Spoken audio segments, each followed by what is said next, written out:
Hey everyone, it's Robin, Art Silent Crafts, and welcome to my studio. Today I'm going to show you a little binding trick. This is one of my previous projects with some binding on it. Can you see how thick and poofy this binding looks?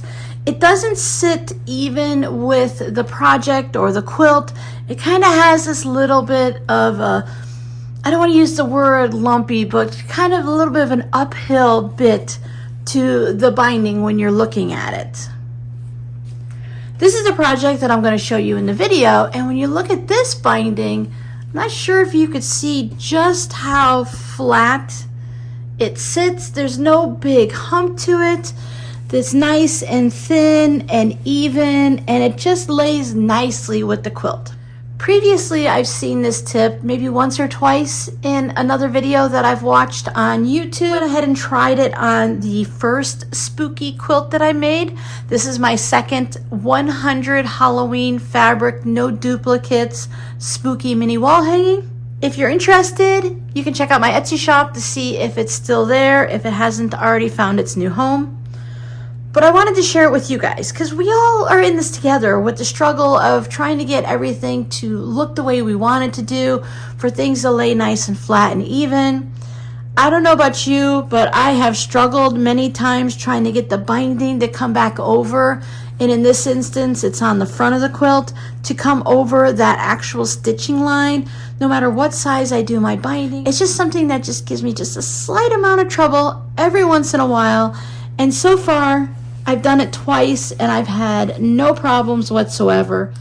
Enough rambling, let me show you this trick. Even if you don't struggle with your binding, this might be a technique that you'd like to use in some smaller projects. I feel like it would be very useful in small things like coasters, mug rugs, pot holders, hot pads, things that tend to be a little thick to begin with, and then try to get binding on it. That can be struggle. So let me just go ahead and show you what I've been talking about. I'm just using some white thread, but this is a good spot to use up some leftover bobbins as long as whatever thread you use is not going to show through your binding. I have just a basic zigzag foot set on my machine. I am sewing on a Juki, and I'm using a 3.0 width and a 2.0, basically a stitch length. Just do a little practice. You want to make sure that your zigzag is not going to go over your 1/4 inch stitching line. If you're stitching with a seam allowance is larger than a 1/4 inch, same thing goes for that. Just fill up the space from a little bit past towards the outside of your original stitch line.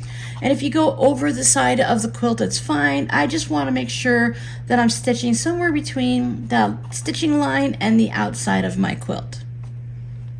So like I said, for me, it's a 3.0 and a 2.0. And then I'm just going to stitch along until I get to a corner.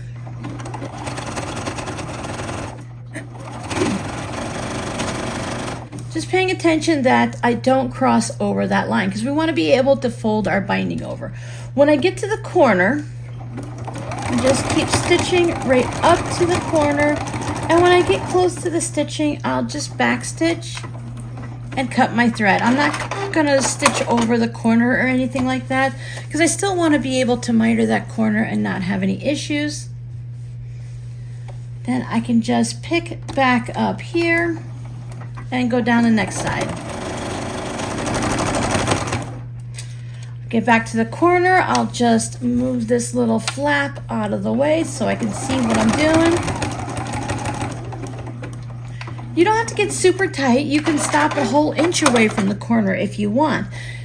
It's still going to hold everything down, and when you come on this side and you start stitching again, you're going to be stitching right at this edge here, so you're going to stitch this whole side down.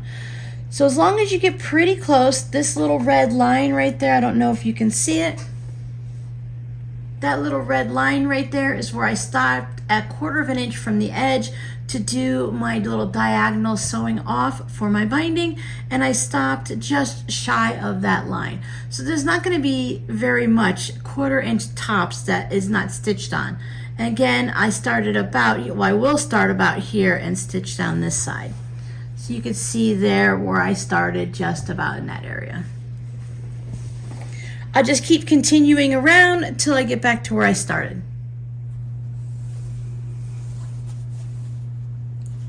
There you go. You can see the stitching from both sides.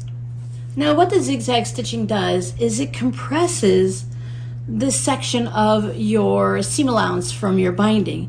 It takes that big fluffy bits of batting if you're using more of a poly cotton blend and the 2 layers of fabric plus your batting, and it just compresses it down into a much skinnier, narrower area, so that when you bring your binding around to the front or the back, depending on how you're doing it, this works just as well if you're bringing it to back to hand stitch. It makes it a lot easier to fold your binding. Mine's a single fold, of course, but it works just the same for a double fold. To bring your binding around to the other side, to make sure you get past that line, and to go ahead and stitch it down.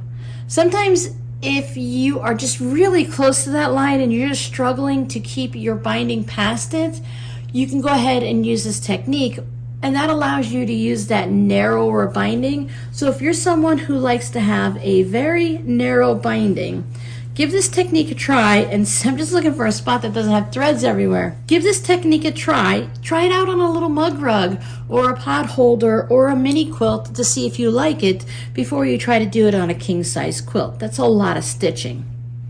Just gives you that smidge, that fraction of a little bit of extra space to bring your binding around in order to be able to stitch it down by hand or machine stitch it. When I'm working on a little bit of a narrower binding, maybe I'm doing a 2 1/4 inch double fold binding, sometimes it's just a struggle to bring that binding around and get it past that stitching line. Sometimes I'm just sitting right on that stitching line, and you can sometimes see it as I'm stitching around. It might poke through. Compress this and I'll just give you that fraction of an inch to get your binding to go around it. Everything else you do is still going to be the same when you miter your corners and bring everything around. Nothing changes except for the fact that the seam allowance is just compressed a little bit. Now for me, my next step will be to give this a good press, bring it around to the front. I fold my binding in and I bring it around, and I do use school glue and my iron to set it down.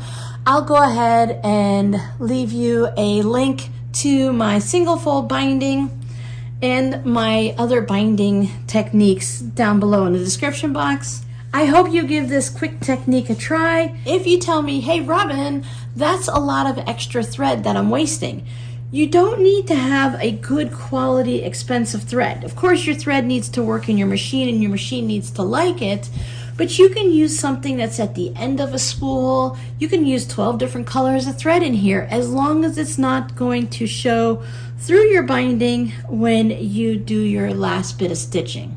Last bit on the thread spool, last bit on the bobbin, maybe a pale yellow that you purchased that you know you're never going to use because it's just not the right color. Or maybe you picked up some Coats and Clark that was on sale at Walmart, or some Walmart brand that someone happened to give you, or you found at a thrift store. The quality of the thread isn't going to be that much of an issue, because if the thread breaks here, it's not a structural stitching line. It's just there to compress everything down to make it easier for you when you do your final step. So even if this thread washed away afterwards, it wouldn't matter, because you have your original stitching line from when you stitched down your binding the first time.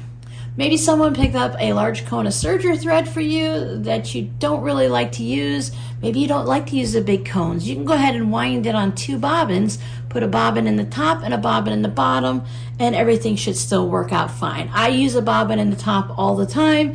As long as your machine likes the thread, it's going to work for this technique.